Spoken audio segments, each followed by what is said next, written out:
guys, welcome to my channel. This is Sylvia. I've decided to start a storytelling series here.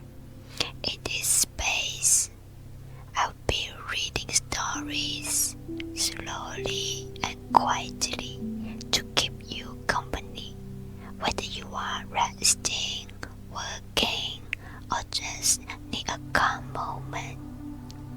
There's nothing you need to do. Just listen, relax, and let the story be here with you.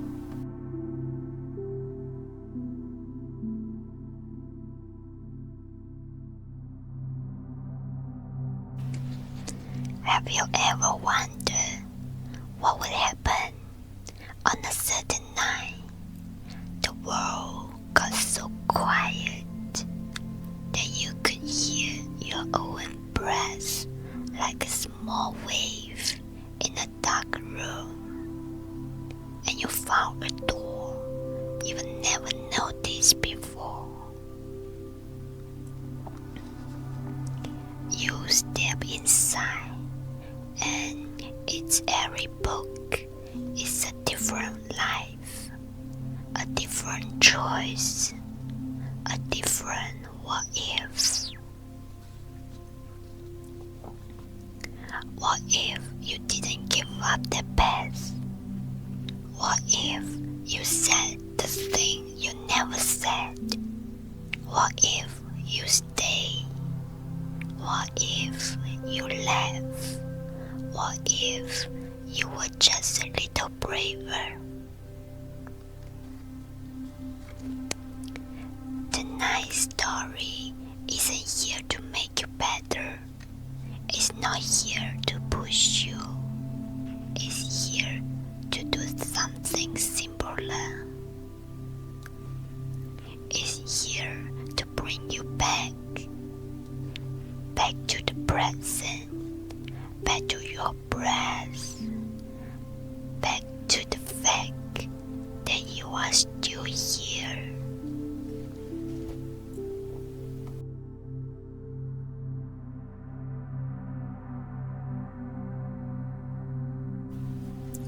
Welcome to Midnight Comfort Stories.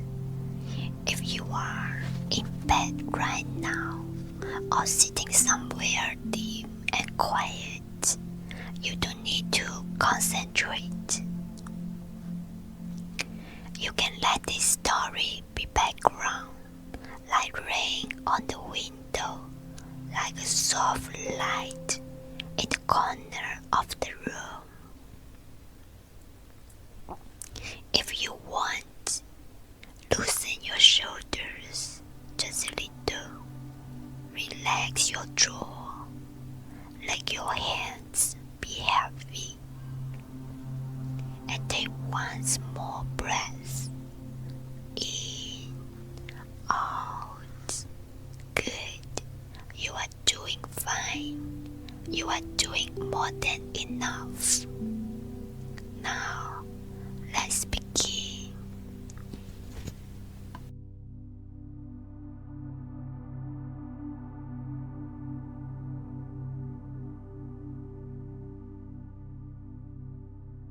Chapter 1. The Street with One Light. The night, the city felt like someone had pressed a mute button. Not the kind of night that's long and sleepless, but the kind of night that's tired. A night where even the streets seems to move slowly, as if the world itself needed to relax. She walked without a destination. Her steps were gentle on the wet pavement, like shoes on old paper. Several streetlights were out, so the glow was broken into short pieces.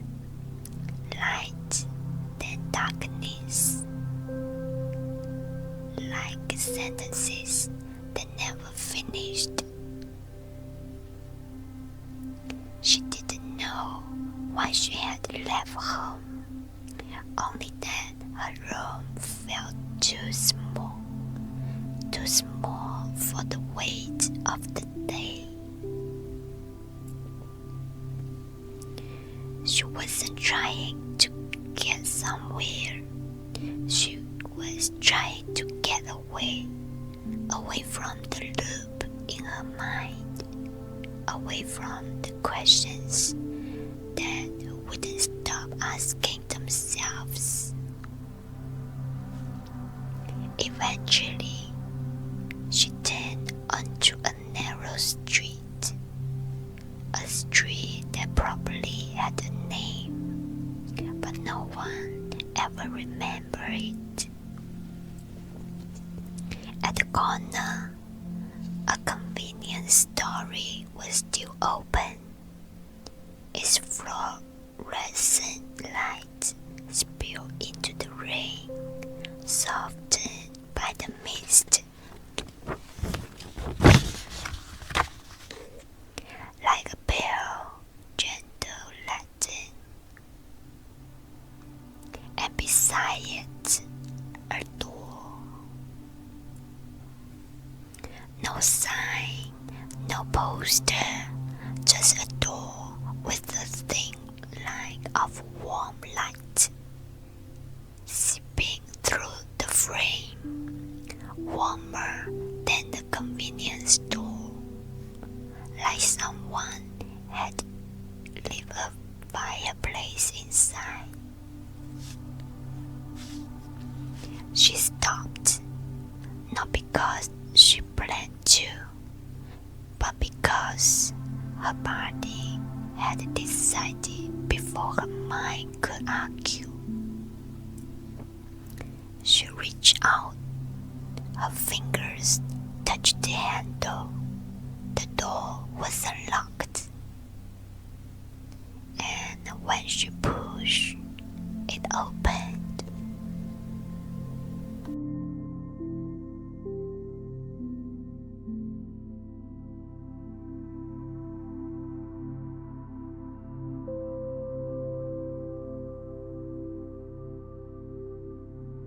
Let me check. Do you still listening? Tell me in the comment, and let's continue.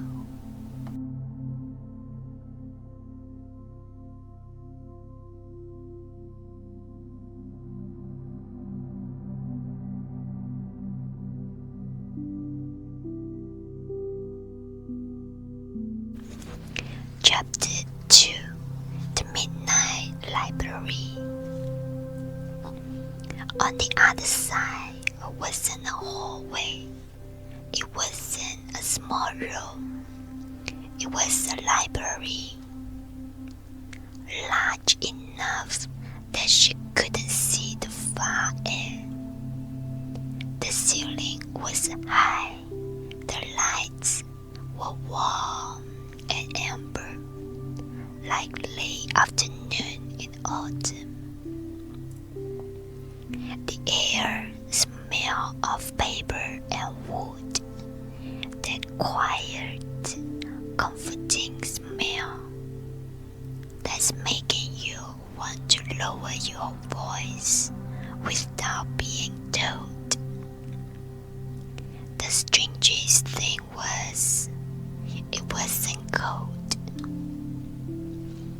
She had just stepped out of a rainy night, but her fingertips warm almost immediately, as if someone had placed a mug of tea in her hands.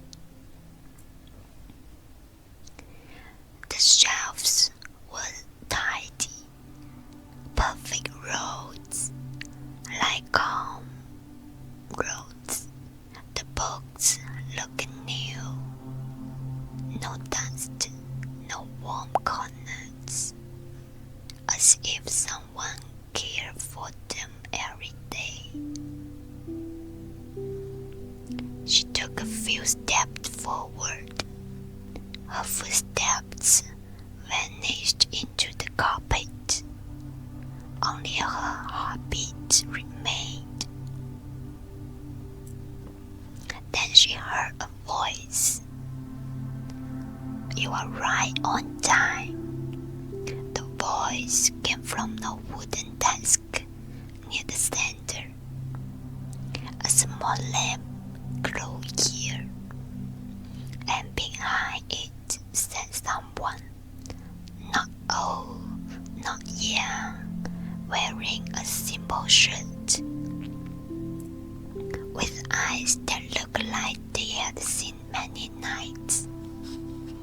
The person smiled, as if they had been expecting her. "Welcome," they said.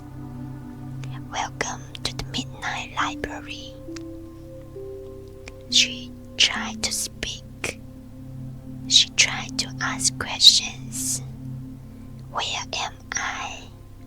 What is this place? How did I get here?"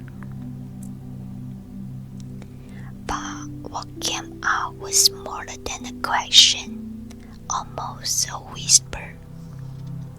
"Did I walk into the wrong place?" The person shook their head.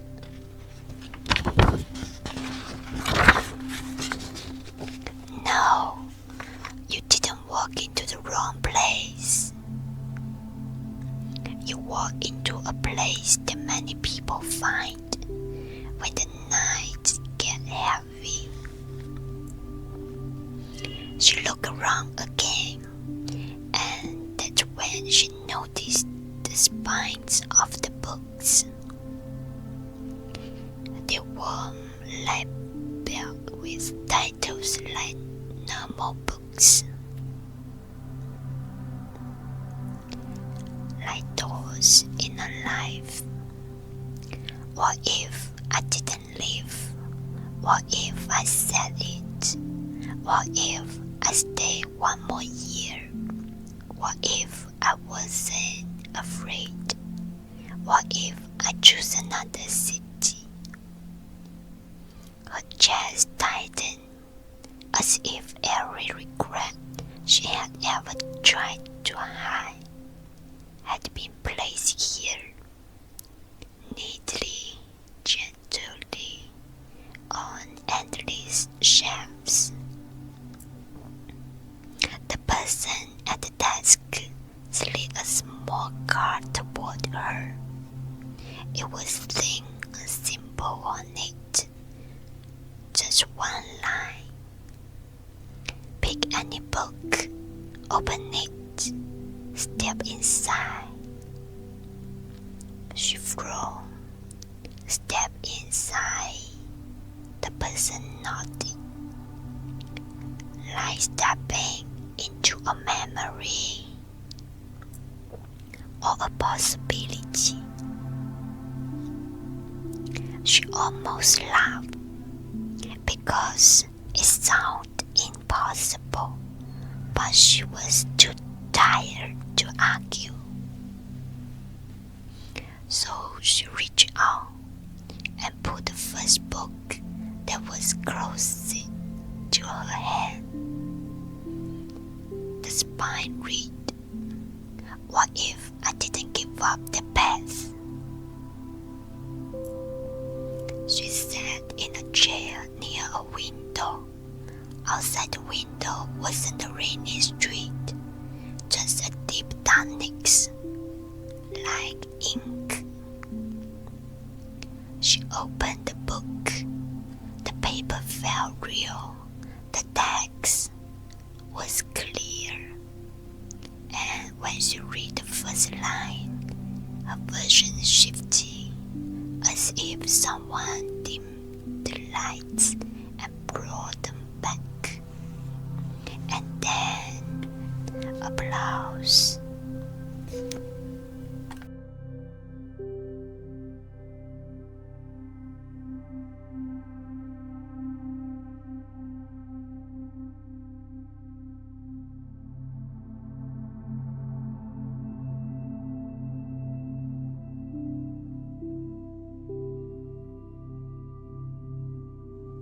Are you still here?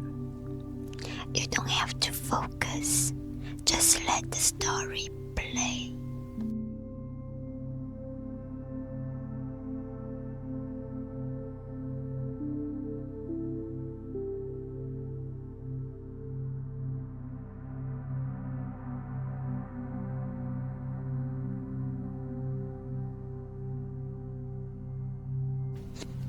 Let's continue.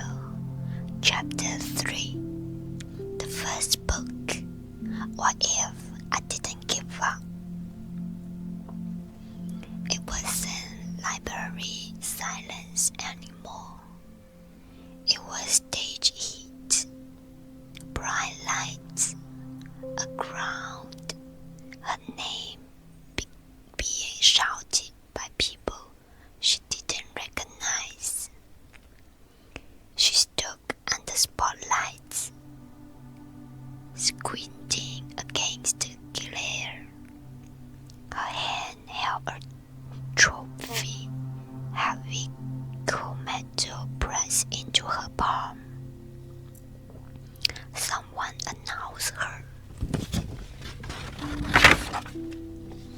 Something like best of the year.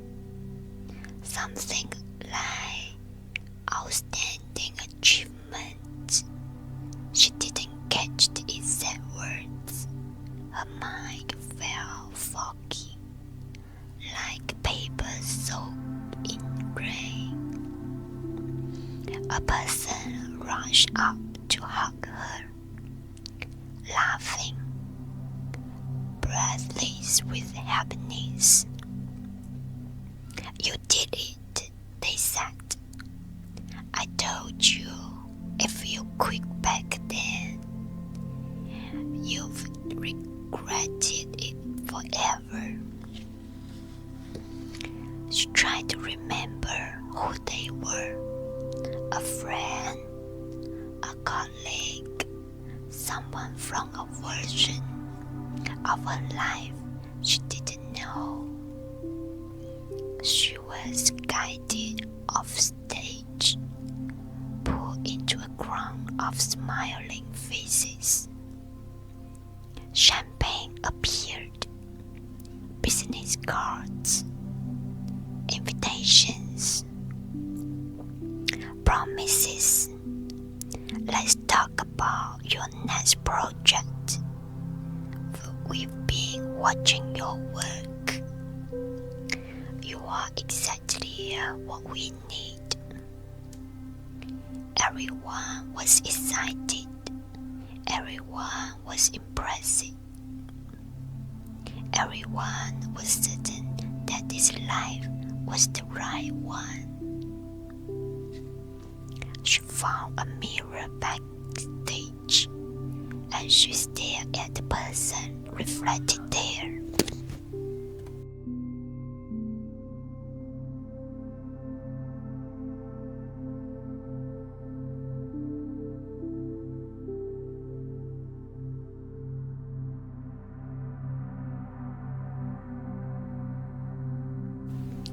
The person looked successful, polished, expensive jackets, perfect hair, a familiar face, but unfamiliar eyes. Eyes that looked tired. Not long day tired, not busy week tired, a deep kind of tired, like someone who hadn't rested in years.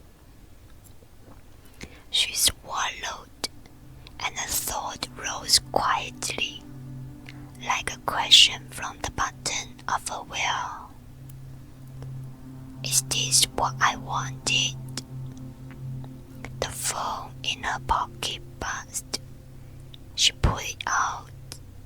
A name flashed on the screen. Her chest pinched the way it does when you see a name you didn't realize still mattered. She answered. A voice, soft and familiar, said, "Are you coming home tonight?" Home.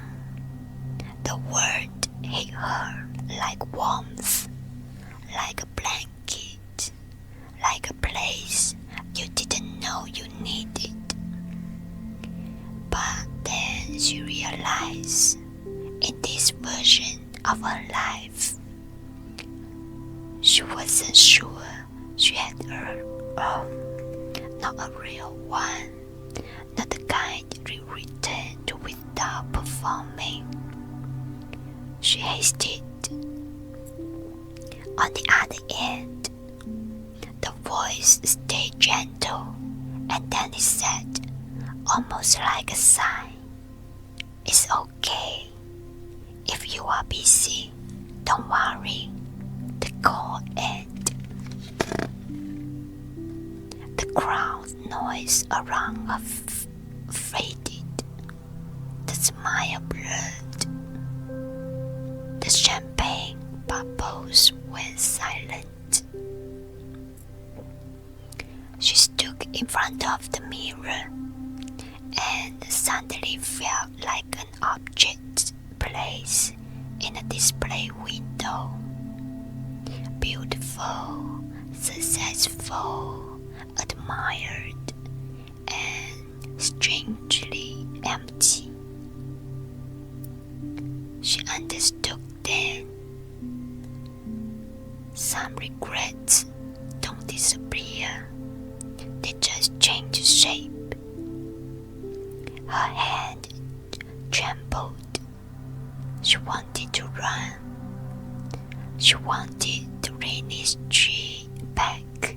She wanted her old self. Imperfect, uncertain, but at least familiar. She closed her eyes and thought as clearly as she could, "I want to go back." The lights dim, and when she opened her eyes, she was holding the book again, back in the midnight library, still sitting near the dark window. Her palm was sweaty. Her breath was shallow. The person from the desk approached and placed a cup of warm water beside her. "How was it?" they asked. She stared at the cup, then whispered, "I thought I wanted a life, but inside it, I couldn't find myself." The person nodded slowly. "Better isn't the name as right. Sometimes a life looks perfect from the outside and still feels wrong in the quiet."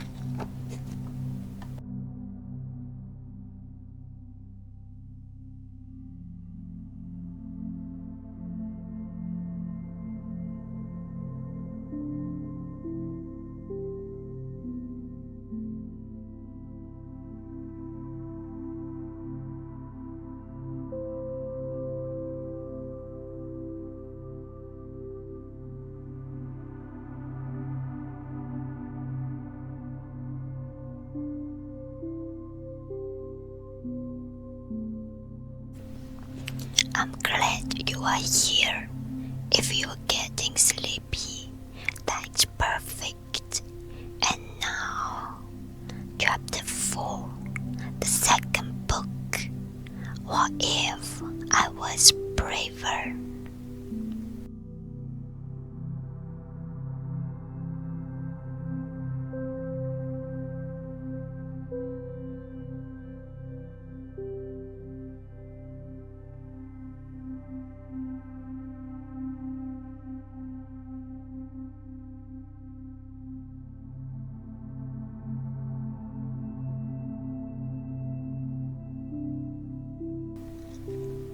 She returned first book to its place.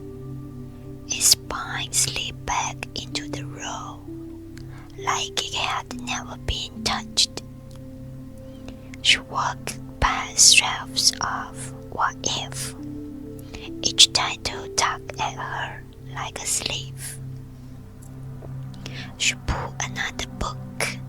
The spine read, "What if I was braver?" She opened it.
This time, wind arrived first, not the quiet library air, but sea wind, salt, a bright, sharp kind of freedom.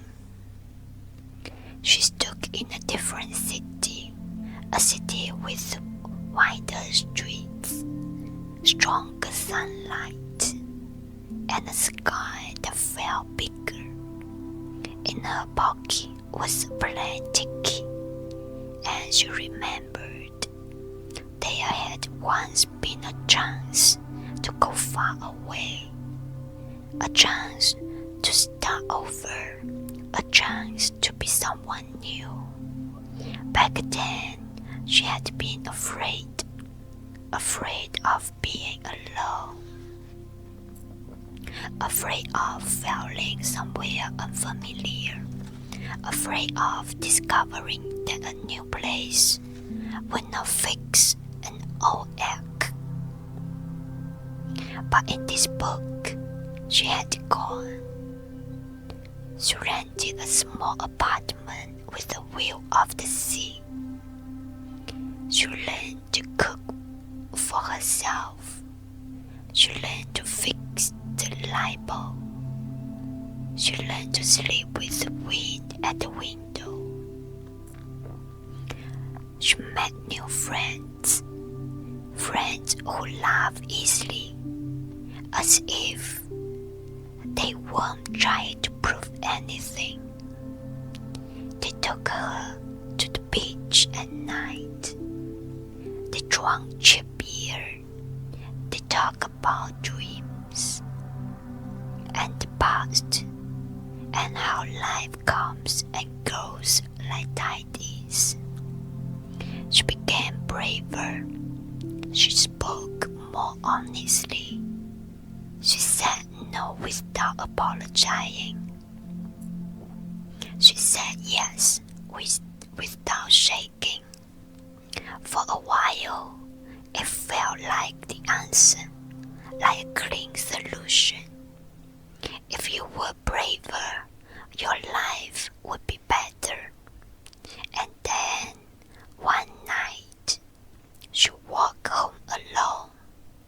The street was pretty, the lights were soft, the air smelled like summer. She stopped suddenly, and a quiet realization rose in her. No one here knows my story. They know the version of her that arrived. They know the version that started over, but they don't know the winter she survived. They don't know the day she almost quit. They don't know what it cost her to make it this far. She sat on a step outside a closed cafe. She pulled out her phone. The scream lit her face. She opened a message thread. A name appeared and then disappeared. Appeared and disappeared. Finally, she typed one simple sentence. Are you okay? The reply came quickly. I'm fine. You? She stared at the question, and suddenly she didn't know how to answer. Because bravery doesn't solve everything. Bravery only moves you to another road, and wherever you go, you still have to live with yourself. She looked toward the sea. It was amorous, and the wind was cold. She missed something she couldn't name. Not a place, not a job, a feeling. Rooted. She closed her eyes and thought, I want to go back. The wind stopped, the lights dimmed, and she was back in the midnight library.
That's the end of tonight's story. This is my first time telling a long story like this, so I'm not sure how you feel about it, but I truly love your suggestions. If you had any feedback,